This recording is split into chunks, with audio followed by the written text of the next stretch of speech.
నెల్లూరు నగరంలోని హరనాథపురంలో గల ఏపీ వక్ఫ్ board chairman Abdul Aziz నివాసంలో ఆయనను ముస్లిం మైనారిటీ నాయకులు సమీ హుసేన్ ఆధ్వర్యంలో ఘనంగా సత్కరించారు. స్థానిక జెండా వీధి నుంచి బైక్ ర్యాలీగా వచ్చి సేరా తొడిగించి అజీజ్ను ఘనంగా సన్మానించారు. అనంతరం దువా చేసి కేక్ కట్ చేశారు.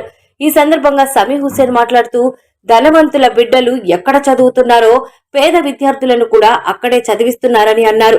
సాబీర్ ఖాన్ మాట్లాడుతూ, దేశంలో అత్యున్నత పోటీ పరీక్షలకు పోటీ పడేలా ఈ విద్యార్థులను తయారు చేస్తున్నారని అన్నారు. హయత్ బాబా మాట్లాడుతూ, అబ్దుల్ అజీజ్ చేయగలిగిందే చెప్పారని చెప్పారు. తూచా తప్పకుండా చేసి చరిత్ర సృష్టించారని అన్నారు. శంసుద్దీన్ మాట్లాడుతూ, వక్ఫ్ బోర్డు చరిత్రలో సువర్ణ అక్షరాలతో లిఖించిన సంఘటన తాలిం-ఏ-హునర్ అని కొనియాడారు. దేశంలో డబ్బు వల్ల గొప్పవారైన వ్యక్తులు అతి తక్కువ మందిని, కేవలం విద్య వల్లే అనేక మంది గొప్పవారయ్యారని అన్నారు. ఈ కార్యక్రమంలో ఖాజా వలి, ఇంతియాజ్, అన్వర్, ఇక్బాల్ పాషా, మొహిద్దీన్, ఖాదర్ పాషా, జుబేర్, మైజుల్లా, హుసేన్ తదితరులు పాల్గొన్నారు. గవర్నమెంట్ స్కూల్ తాలిం-ఏ-హునర్ లో she is going to become IIT. She will be proud for Nellore, Andhra Pradesh and India. ఇప్పుడు వీళ్ళు రాయిపోయే exams national wide exam competition చేయబోతున్నారు. దట్ ఈస్ ది రీజన్ ఇంత రెసిడెన్షియల్ లో ఎందుకు పెడుతున్నామంటే, మళ్ళా మాకు తెలుసు మధ్యతరగతి కుటుంబాల్లో ఇళ్లలో ఇది ఉండదు. అందుకోసమే వీళ్ళకి రెసిడెన్షియల్ పెట్టాము. అమ్మాయిలు చాలా తక్కువ మంది వస్తారనుకున్నాము. 41% అమ్మాయిలే వచ్చారు రెసిడెన్షియల్ కి. I'm so happy. నమస్కారం, నా పేరు కరీనా. నేను ఏపీ మోడల్ స్కూల్ దుత్తలూరులో 10వ తరగతి వరకు చదివాను. నాకు 10th క్లాస్లో 594 వచ్చాయి. ఆ తర్వాత తాలిం-ఏ-హునర్ టెస్ట్ అనేది ముస్లిం వక్ఫ్ బోర్డు వాళ్ళు పెట్టారు. దాంట్లో నేను సెలెక్ట్ అయ్యాను. నా ర్యాంక్ 71. ఇదంతా చేసినందుకు అబ్దుల్ అజీజ్ సార్కి చాలా థ్యాంక్స్ చెప్తున్నాను. ఎందుకంటే నెల్లూరు ధనలక్ష్మీపురం అనేది 2 లక్షల వరకు కట్టాల్సిన కాలేజ్, కానీ నాకు దాంట్లో ఫ్రీ సీట్ అనేది వచ్చింది. కాబట్టి అబ్దుల్ అజీజ్ సార్కి అండ్ వక్ఫ్ బోర్డ్ మెంబర్స్కి, దీనికి సహాయకులైన ప్రతి ఒక్కరికి నేను ధన్యవాదాలు చెప్తున్నాను. నేను ఏదైతే నా లక్ష్యం అనుకున్నానో అది సాధిస్తాను అని నేను నమ్ముతున్నాను. వారు ఇదంతా చేసినందుకు వారికి చాలా థ్యాంక్స్. మా పేరెంట్స్ కూడా చాలా happy. Thank you so much. ఈరోజు నిజంగా ముస్లింలందరూ కూడా చాలా సంతోషంగా ఉన్నారు. కేవలం నెల్లూరు పట్టణంలో కాదు, నెల్లూరు జిల్లాలో కాదు, ఆంధ్ర రాష్ట్రంలో కాదు, భారతదేశంలో ఉన్న ముస్లింలందరూ కూడా చాలా సంతోషంగా, అదేవిధంగా హాజీ అబ్దుల్ అజీజ్ గారికి చూసి చాలా గర్వపడుతున్నారు.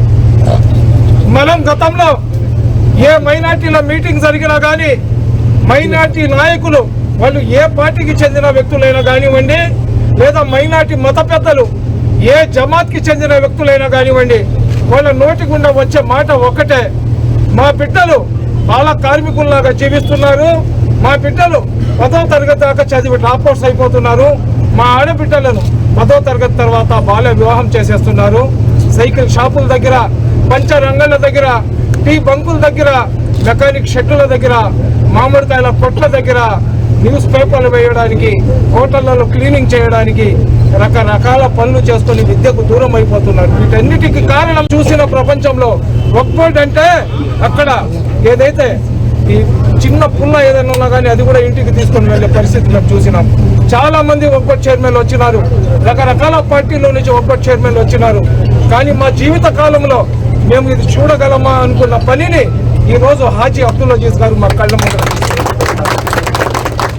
వక్ఫ్ బోర్డులో ఉన్న అందరికీ నమస్కారం. అస్సలాము అలైకుం రహమతుల్లాహి బర్కాతు. రాష్ట్ర చరిత్రలో, దేశ చరిత్రలో ఒక నూతన అధ్యయనం. రాష్ట్ర వక్ఫ్ బోర్డు చైర్మన్ అబ్దుల్ అజీజ్ గారు తాలిం-ఏ-హునర్ పేరుతో 250 ముస్లిం బిడ్డలకు ఈ దేశంలో IASలు, IPSలు, అలాగే పెద్ద పెద్ద రాజకీయ నాయకులు, వ్యాపారవేత్తలు చదివేటువంటి పిల్లకాయల దగ్గర చదివేటువంటి కాలేజీలలో ఈ యొక్క ముస్లిం బిడ్డలకు రాష్ట్ర వక్ఫ్ బోర్డు తరఫున తాలిం-ఏ-హునర్కి సంబంధించినటువంటి ఈ యొక్క 250 మంది పిల్లకాయలు ఎవరైతే సెలెక్ట్ అయ్యారో వారికి అక్కడ చదివించడం జరుగుతుంది. అదే కాదు, residential college, AC campus, JEE, నీటు, అడ్వాన్సు, మెయిన్స్ ఇలాంటి అన్ని ప్రోగ్రామ్స్లో వాళ్ళకు మంచి ఉత్తీర్ణత సాధించే విధంగా ఈ పూర్తిగా 250 మంది పిల్లకాయలకు ఆ యొక్క రెసిడెన్షియల్ కాలేజీలు స్థానం కల్పించడం జరిగింది.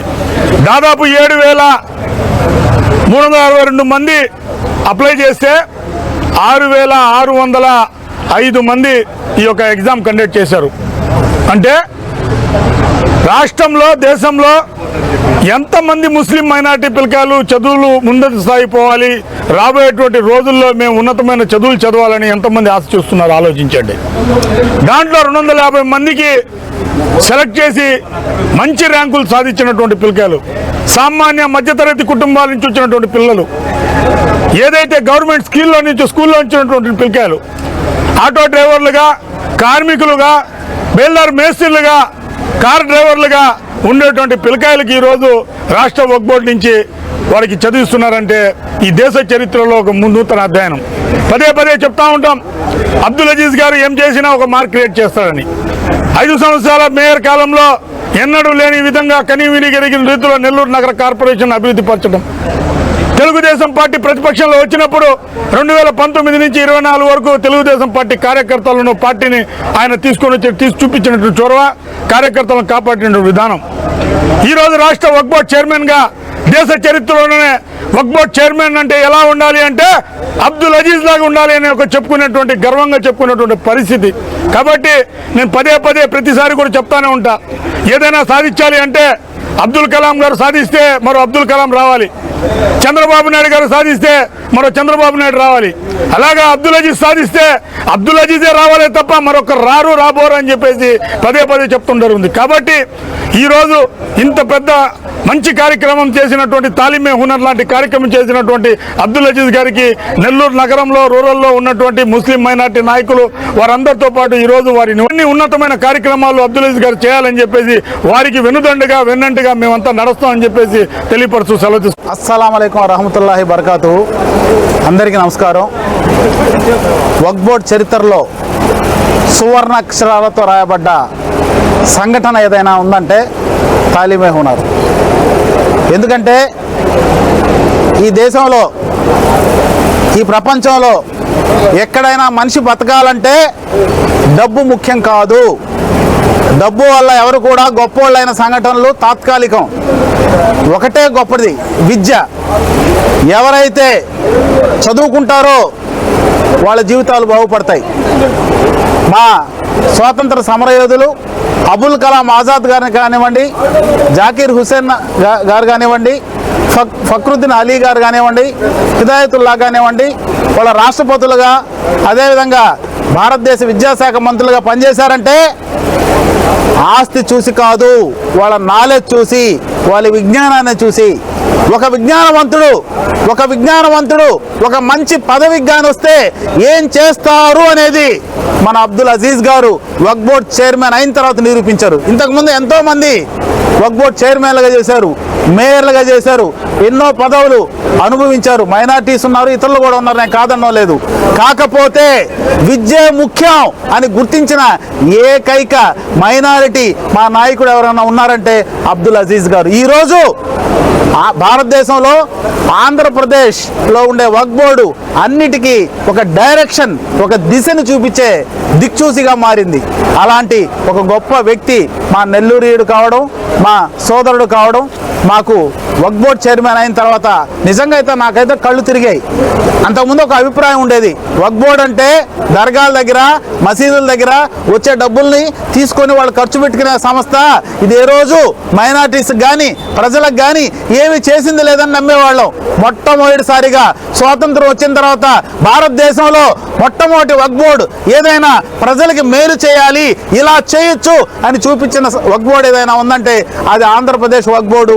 ఎవరైనా వక్ఫ్ బోర్డు చైర్మన్ ఉన్నారంటే అబ్దుల్ అజీజ్ గారు మాత్రమే. సచార్ కమిటీ కూడా 2006లో ఒక నివేదిక ఇచ్చింది. మైనార్టీస్ అందరూ కూడా బాగా వెనకబడి ఉన్నారు, వాళ్ళ ఆర్థికంగా విద్యాపరంగా అభివృద్ధి చేయాలని. కానీ ఎన్నో ప్రభుత్వాలు వచ్చాయి, ఎన్నో వక్ఫ్ బోర్డు చైర్మన్లు వచ్చాయి, ఎన్నో రాజకీయ పార్టీలు వచ్చాయి. ఎవరికి రాని ఆలోచన అబ్దుల్ అజీజ్ గారికి వచ్చింది. ఇక నుంచి ప్రతి ఒక్కరు కూడా ఇదే విషయాన్ని ఫాలో అవుతారు. ఆయన ఒక దిక్సూచి అయ్యారు అందరికి కూడా. వక్ఫ్ బోర్డు ఇలా పనులు చేయొచ్చు అని మార్గదర్శిగా నిలిచారు కాబట్టి ఆయన ఆదర్శంగా తీసుకొని తర్వాత రాబోయే నాయకులు కూడా వక్ఫ్ బోర్డు చైర్మన్లు కూడా ఇలాంటి మంచి పనులు చేయాలని మనస్ఫూర్తిగా కోరుకుంటూ ఇంత గొప్ప పని చేసిన అబ్దుల్ అజీజ్ గారికి ఆయనకి మనస్ఫూర్తిగా ధన్యవాదాలు తెలియజేసుకుంటున్నాం మా మైనారిటీస్ తరఫున. అస్సలాముఅలైకుం. ఆంధ్రప్రదేశ్ రాష్ట్ర వక్ఫ్ బోర్డ్ అంటే ఇంతకుముందు ఎవరికో కొద్ది మందికి మాత్రమే తెలిసేది. వక్ఫ్ బోర్డ్ అంటే దర్గాలు మసీదులు అని చెప్పి అనుకునేవారు. అసలు వాళ్ళు ఏం చేస్తారో కూడా చాలా మందికి తెలియనటువంటి పరిస్థితి. అసలు వక్ఫ్ ఆస్తులు ఎందుకు ఇస్తారో అది కూడా తెలియనటువంటి పరిస్థితుల్లో ఉన్న మనము ఈరోజు రాష్ట్ర వక్ఫ్ బోర్డ్ చైర్మన్ అబ్దుల్ అజీజ్ గారు బాధ్యతలు తీసుకొని 2 సంవత్సరాలలో ఆయన ఒక దేశంలోనే చరిత్ర సృష్టించారు. చెప్పింది చేశారు, చేయగలిగిందే చెప్పారు. 250 మంది పిల్లల భవిష్యత్తుకు తొలిమెట్టు వేశారు. దానికని ఎంతో మంది వారికి అధికారులు కూడా అబ్దుల్ అజీజ్ గారు చెప్పినట్టు తూచా తప్పకుండా పాటించారు. ఇదివరకు వక్ఫ్ బోర్డు అధికారులు చేసే పనితీరు వేరు. అబ్దుల్ అజీజ్ గారు వచ్చిన తర్వాత వారి బాధ్యతలను గుర్తు చేసి మనము ఒక చరిత్ర సృష్టించబోతున్నాము. తాలీమే హునర్ పేరుతో ఒక ఎడ్యుకేషన్ మిషన్ ప్రారంభించి పిల్లల భవిష్యత్తుకు బంగారు బాట వేయబోతున్నాము అని చెప్పి అబ్దుల్ అజీజ్ గారు వారిని ట్యూన్ చేసి వారితో తూచా తప్పకుండా పని చేపించే విధంగా వారికి పని చేపించుకున్నారు. కాబట్టి ఈరోజు రాష్ట్రంలోనే కాకుండా దేశంలో ఒక చరిత్ర సృష్టించి ఇతర రాష్ట్రాల వారు కూడా అబ్దుల్ అజీజ్ గారిని ఆదర్శంగా తీసుకొని మనం చూస్తా ఉన్నాం. ఐఏఎస్లు ఐపీఎస్లు వాళ్ళు వీడియోలు అప్లోడ్ చేసి సోషల్ మీడియా ద్వారా తాలీమే హునర్ గురించి చెప్తా ఉన్నారు. అయితే అబ్దుల్ అజీజ్ గారు వక్ఫ్ దేనికి ఇస్తారు అని చెప్పి ఆయన హయాంలో ప్రతి ఒక్కరికి తెలియపరిచి ఇలా అమలు చేయాలి వక్ఫ్ బోర్డ్ బాధ్యతలు అని చెప్పి ఆదర్శంగా ఈ రాష్ట్రంలో నిలిచి ఈ రాష్ట్రంలో ఉన్నటువంటి అబ్దుల్ అజీజ్ గారు దేశవ్యాప్తంగా